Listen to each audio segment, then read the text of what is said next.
Hai semuanya, otak adalah organ yang luar biasa. Seringkali kita anggap remeh, padahal di sanalah segala kehidupan kita bermula, termasuk kemampuan kita untuk mengambil keputusan. Ini bukan sekedar tentang pilihan sederhana seperti mau makan apa, tapi lebih jauh lagi, tentang keputusan-keputusan besar yang membentuk hidup kita, yang seringkali terasa begitu berat dan membingungkan. Pernahkah kamu merasa terjebak di persimpangan jalan, bingung memilih antara dua atau lebih jalur yang sama-sama penting? Nah, itulah medan perang sesungguhnya bagi otak kita dalam biologi kemauan. Kita seringkali mengira keputusan itu datang dari logika murni atau perasaan sesaat. Tapi ternyata, ada seluruh orkestra kompleks yang bermain di dalam kepala kita, melibatkan sel-sel saraf, bahan kimia otak, bahkan pengalaman masa lalu yang membentuk siapa diri kita saat ini. Memahami bagaimana otak membuat keputusan sulit bukan hanya menarik secara ilmiah, tapi juga bisa membantu kita mengelola hidup dan pilihan-pilihan kita dengan lebih baik. Di balik setiap keputusan, bahkan yang terlihat spontan sekalipun, ada proses yang panjang dan berlapis-lapis. Anggap saja otak kita punya berbagai departemen yang bekerja sama. Ada departemen yang khusus mengurus emosi, ada yang fokus pada logika dan penalaran, ada juga yang mengingat pengalaman masa lalu. Ketika kita dihadapkan pada pilihan sulit, semua departemen ini mulai berkoordinasi, atau kadang malah berdebat satu sama lain. Misalnya, saat kamu harus memilih antara melanjutkan pekerjaan yang stabil, tapi membosankan, atau mencoba mengejar passion yang beresiko tinggi. Bagian otak yang disebut korteks prefrontal adalah salah satu pemain utama di sini. Dia seperti direktur utama yang bertugas mengevaluasi informasi, memprediksi konsekuensi, dan menimbang pro dan kontra. Tapi dia tidak bekerja sendirian. Amigdala, misalnya, adalah pusat emosi kita, dan dia akan langsung bereaksi, mungkin dengan rasa takut akan kegagalan atau kegembiraan akan peluang baru. Lalu ada juga hipokampus yang bertugas menarik memori-memori terkait, misalnya pengalaman serupa di masa lalu atau cerita-cerita orang lain yang pernah kamu dengar.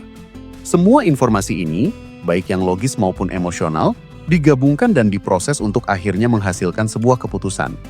Salah satu hal yang menarik adalah bagaimana otak menangani ketidakpastian.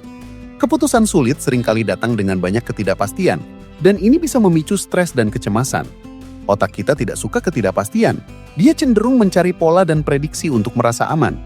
Ketika kita tidak punya cukup informasi atau hasil tidak bisa diprediksi, area otak seperti korteks prefrontal bisa jadi lebih aktif, mencoba mengisi kekosongan informasi itu dengan simulasi skenario-skenario yang mungkin terjadi. Ini juga mengapa kita sering merasa stuck saat dihadapkan pada terlalu banyak pilihan atau terlalu sedikit informasi. Kita cenderung mencari cara untuk mengurangi ketidakpastian itu, entah dengan mencari informasi tambahan, meminta pendapat orang lain, atau bahkan sekedar menunda keputusan sampai kita merasa lebih siap. Tapi menunda terlalu lama juga bisa jadi masalah, karena otak juga punya mekanisme untuk menghindari keputusan yang terasa terlalu berat. Kadang sampai pada titik di mana kita malah tidak mengambil keputusan sama sekali, dan itu sendiri adalah sebuah keputusan. Dopamin, sebuah neurotransmitter atau bahan kimia otak, memainkan peran krusial dalam proses pengambilan keputusan. Ini sering disebut sebagai molekul penghargaan karena dilepaskan ketika kita mengalami sesuatu yang menyenangkan. Tapi perannya lebih dari sekedar itu. Dopamin juga terlibat dalam motivasi dan pembelajaran. Saat kita dihadapkan pada pilihan, otak kita secara tidak sadar mencoba memprediksi nilai atau hadiah yang akan kita dapatkan dari setiap pilihan. Jika suatu pilihan diperkirakan akan menghasilkan hadiah yang lebih besar, atau bahkan hanya mengurangi rasa sakit, otak akan melepaskan dopamin yang mendorong kita untuk memilih opsi tersebut. Ini bukan hanya tentang hadiah finansial atau kesenangan fisik, tapi juga tentang kepuasan batin, rasa pencapaian, atau bahkan sekedar menghindari penyesalan. Sistem dopamin ini terus-menerus belajar dari pengalaman. Jika suatu keputusan menghasilkan hasil yang baik, otak akan memperkuat jalur saraf yang terkait dengan keputusan itu, sehingga di masa depan, kita cenderung mengulang keputusan serupa. Sebaliknya, jika hasilnya buruk, otak akan belajar untuk menghindari pilihan itu di kemudian hari.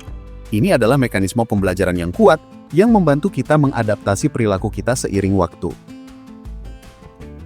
Selain dopamin, ada juga peran serotonin yang sering dikaitkan dengan suasana hati dan rasa kesejahteraan.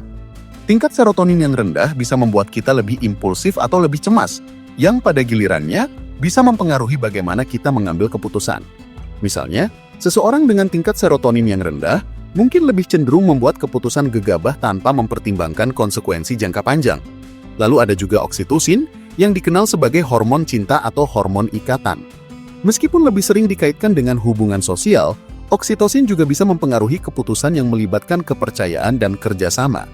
Jadi bisa dibilang, seluruh koktail kimiawi ini bekerja sama, mempengaruhi bias kita, preferensi kita, bahkan seberapa berani atau berhati-hatinya kita saat memilih.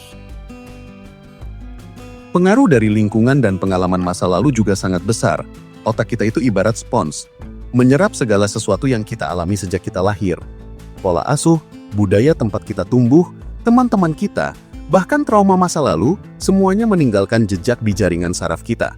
Jejak-jejak ini membentuk yang disebut sebagai bias kognitif, yaitu cara-cara berpikir yang otomatis dan seringkali tidak disadari yang mempengaruhi keputusan kita.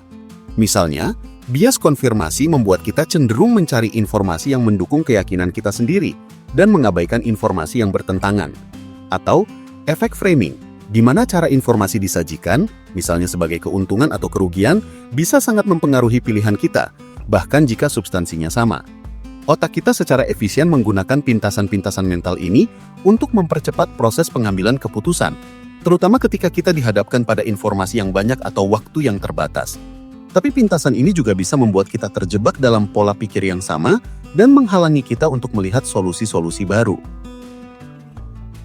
Ketika keputusan terasa sangat sulit, seringkali ada konflik antara apa yang kita tahu secara logis harus kita lakukan dan apa yang secara emosional ingin kita lakukan. Inilah yang disebut sebagai perang antara sistem dingin atau rasional di otak dan sistem panas atau emosional. Sistem dingin melibatkan korteks prefrontal yang berpikir jangka panjang, rasional, dan terkendali.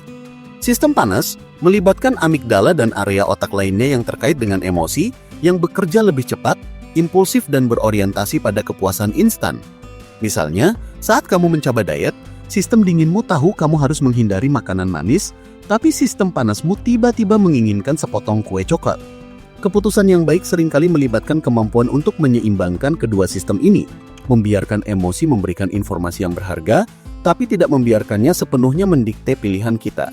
Latihan mindfulness atau kesadaran penuh misalnya, telah dibuktikan dapat memperkuat koneksi antara korteks prefrontal dan area emosional, membantu kita untuk lebih sadar akan dorongan-dorongan emosional kita dan membuat pilihan yang lebih bijak. Memahami biologi kemauan juga berarti menyadari bahwa tidak semua keputusan akan sempurna. Otak kita tidak dirancang untuk selalu membuat pilihan yang optimal. Dia dirancang untuk bertahan hidup dan beradaptasi. Terkadang kita akan membuat kesalahan dan itu wajar. Yang penting adalah bagaimana kita belajar dari kesalahan-kesalahan itu. Ketika kita mengalami penyesalan misalnya, area otak yang terkait dengan emosi negatif akan aktif, dan ini bisa menjadi sinyal bagi korteks prefrontal untuk merevisi strateginya di masa depan. Proses ini disebut sebagai pembelajaran dari kesalahan atau error learning. Dengan setiap keputusan, baik yang berhasil maupun yang gagal, otak kita terus-menerus menyempurnakan algoritmanya, membuat kita sedikit lebih baik dalam menavigasi kompleksitas hidup. Jadi ketika kamu menghadapi keputusan sulit berikutnya, ingatlah bahwa ada dunia yang kompleks dan menakjubkan yang terjadi di dalam kepala kamu. Ini bukan hanya tentang pilihan benar atau salah, tapi tentang bagaimana berbagai bagian otak kamu berinteraksi, memproses informasi, menimbang emosi, dan belajar dari pengalaman. Mungkin dengan sedikit pemahaman tentang bagaimana otak kamu bekerja, kamu bisa merasa sedikit lebih berdaya dalam menghadapi tantangan-tantangan itu dan mengambil langkah maju dengan lebih percaya diri.